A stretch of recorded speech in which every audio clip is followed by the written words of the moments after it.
Hey guys, welcome back for another one. I am Mr. Free to Play. That is right, I'm a free to play player and I give free to play player advice, tips, tricks, and other things. In this video, guys, I'm going to give some helpful tips, maybe some tricks, to this anti-venom event coming up very soon. Now, we don't have all the details yet in the game and probably won't get them until the event goes live, but I'm going to give you guys as much useful information as I possibly can with the information that we have. So guys, if you're ready for it, sit back, relax, and let's get into it.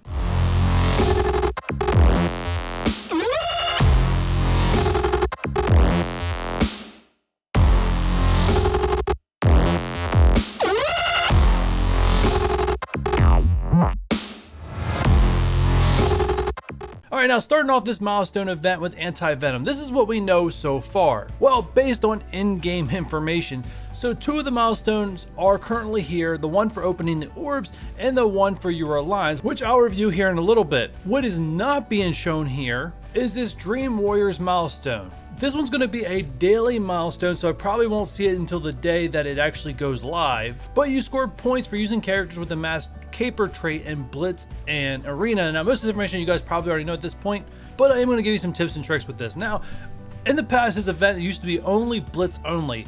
I think for time's sake and quality of life, I think they added Arena as a shortcut to earn these points. So if you're not a big fan of Arena and you really don't care about your ranking, you could literally put in 5 characters with the Masked Caper trait and just take the loss. Just by going in, start the match, go up to the top left-hand corner, click it down, hit quit, you still get your points. And that usually will score you a big chunk of the milestone, and with only a little bit left to go in Blitz. Now, if you're someone who really cares about Arena and you want to keep going and keep your rank, you may not want to do that, which means you're probably going to want to blitz a little bit more. And I'm going to get into the blitzing aspect of this milestone. But before we do that, there is something else I want to hit on. First off, this orb that's currently not in the game showing, so we don't know what's all inside of it except for the details they give here. So the Fright Light orb. We know that this is going to give us gold gear and shard of characters with a limited Masked Caper trait. Now, before you get super excited, one, we know anti-venom is going to be the predominant character being dropped, just like the event campaign characters that Scream's currently a part of. But we jump back here in the game and look at the characters with the Masked Caper trait.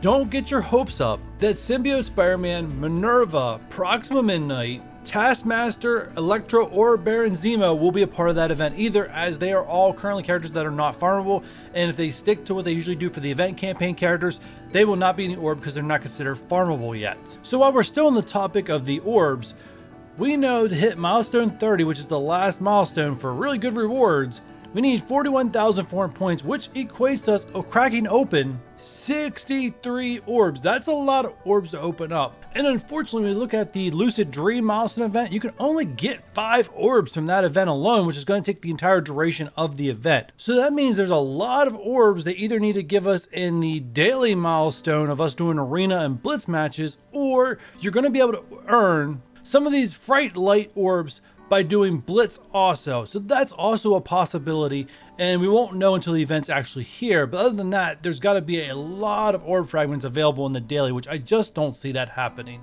Now, the other thing they can hit us with is there could be orbs available in a login calendar, which is highly likely because it's something they've done in the past, but I don't expect too many orbs to be available there. So for all intents and purposes, let's assume that you're going to need to blitz a lot to get the other orb fragments you need to get that are not in the milestone event that we get daily. So one way I always plan out to do the blitz is to make sure that every Masked Caper trait character is in my top 20 blitz teams. Because what I usually will do is I'll start at tier 1, blitz through an entire rotation of 20, and then take the next 5 teams and just drop back down to tier 1 and do it over and over and over again, as it usually makes pretty quick work of the blitz. Still time consuming, but it does make quicker work than trying to win at 8.3 consistently. So if you guys look at some characters here like Iron Man, Rescue, Cyclops, Ironheart, you guys can see what I usually would typically do is I usually just make the characters level 30, and then it's usually good enough to make sure that they can win on tier 1 and tier 2, and I don't have to worry about them losing. So for an example, let me pick a character here. Let's go, oh, this one's a tough one. Let's go with Taskmaster. All right, so what I'll do is I'll go train. Let's get him up to level 30. Now level 30 only costs about 90,000 gold. So it's not that much of an investment. So let's apply that. And then I usually equip all gear. Now, a lot of green and blue gear I'm not at risk of running out of, so it shouldn't be a problem here to get my last characters up to level 30, and it's not too much of an investment. I probably will split half of them today and half of them tomorrow. That way I can focus on the characters I actually want to level up with the rest of my gold for the Emma event that's going on currently. Like I said, I will rank them up to whoever tier that they can possibly go to at level 30 and then stop there. Like I said, I just want to make sure that they won't lose on tier 1 and tier 2, which is a possibility if you leave them at level 1. I don't think I remember going up to level 6. I think I'm... Alright, cool. So they can go up to tier 6. I don't think I usually go to tier 6. Let me just take a double look here. Go to Cyclops. Oh no, I did go to 6. Did I go 6 with her? I didn't go to 6 with her. I stopped at 4. It must have been in a gold crunch back then. 4. Like I said, usually if I'm in a gold crunch, I'll stop at 4. I'll probably stop at... Yeah, I should stop at 4. Alright guys, beside the point. That's typically what I'll do, and then obviously I'll go into their abilities here and make sure these are ranked up to the full max. And like I said, I'll probably do half of them today, half of them tomorrow before the event. Now you guys will see this hours before the event goes live, because I don't plan on uploading this the same day I record it. Just to give myself a little bit of a breather.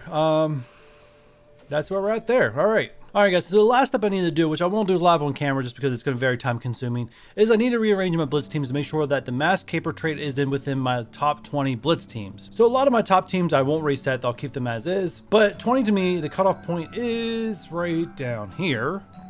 Here at the Fantastic Four, that is my number 20 right now, so make sure all my mask capers are above that mark, and then I have to drop teams down based on if they make it or not, and to make sure that I can earn as many fragments as I possibly can. So I will slide down as many as I need to make sure they're all included, and that's pretty much how that one's done. So let's go into the Alliance milestone here. Now overall there's not a ton in here. There's like 11 or 12 anti-venom shards, and there's like 5 orbs. So it's not a ton, but at the end of the day, no one wants to be 1 shard short on anti-venom. So you want to try to get every last one. Now there are some tips and tricks I can give you guys as an Alliance if you guys really want to try to max this one out. Now the scoring works like this. You get 7 points for using a mask caper character, and you get 2 points for winning or losing a battle.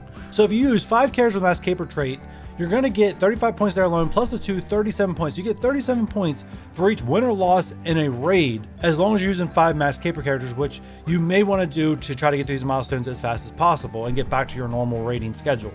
Alright guys, so we're on msf.gg to take a look at the raid maps. I know my head's blocking part of it. It's just gonna have to do. Ultimus 7. So here's the thing about Ultimus 7. Assuming you can 100% the whole entire thing, there are 60 nodes in there. So if you could take out all 60 nodes with mask caper characters, you're earning 2,220 points per raid just in U7. And I know that's not gonna be that easy, but we're gonna get into some other things here that can alleviate that for you guys. But 2,220, that's how many points that equates to. As you guys can see, that barely scratches the surface on the very first milestone. So it shows you how efficient you need to be with these mask caper characters for these raids. That's just one raid, one U7 raid 100%. Using 5 mask caper characters. And you wanna know how many raids of that one alone you need to 100% to clear this milestone? 42! There's not gonna be 42 days to this event, so it makes it almost impossible. Now there is another raid you can use, which we're gonna get into next, but it shows you that this one is gonna make you guys be very diligent as an Alliance. So some recommendations for you guys to consider as an Alliance. Not saying you guys have to do this, but you should really consider this. 1, you can always drop down to U6, especially if you cannot clear at least 52 nodes in U7, as there are 52 nodes in U6. And if you really want this to be even easier, you could drop down to U5, which is 51 nodes, so it's only 1 less than U6.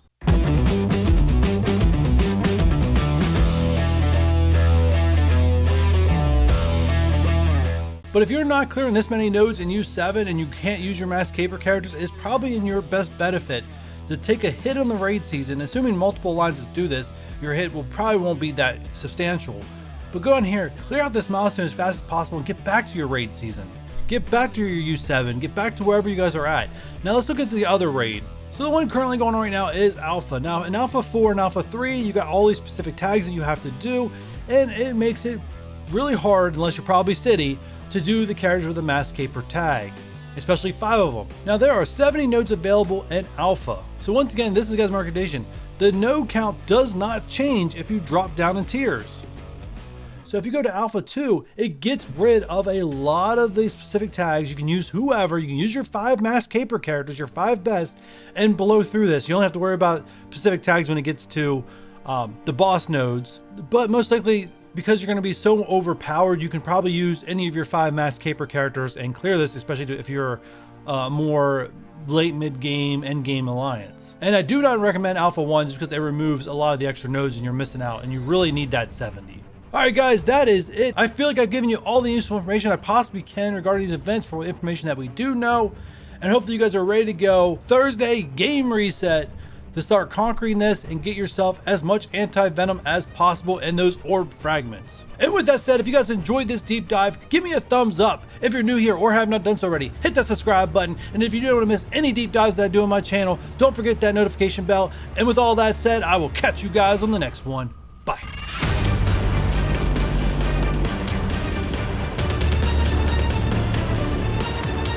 So the first thing I need to cover today is ISO 8. Now, there is a reason you guys have not seen an ISO 8 video for me, is because I'm still in the process of trying to figure out what is best for the free-to-play player base. And I know time is ticking, but this is a process for any free-to-play players that cannot be rushed, right? You cannot waste resources as a free-to-play player. If you do, you have to gain that ground back up.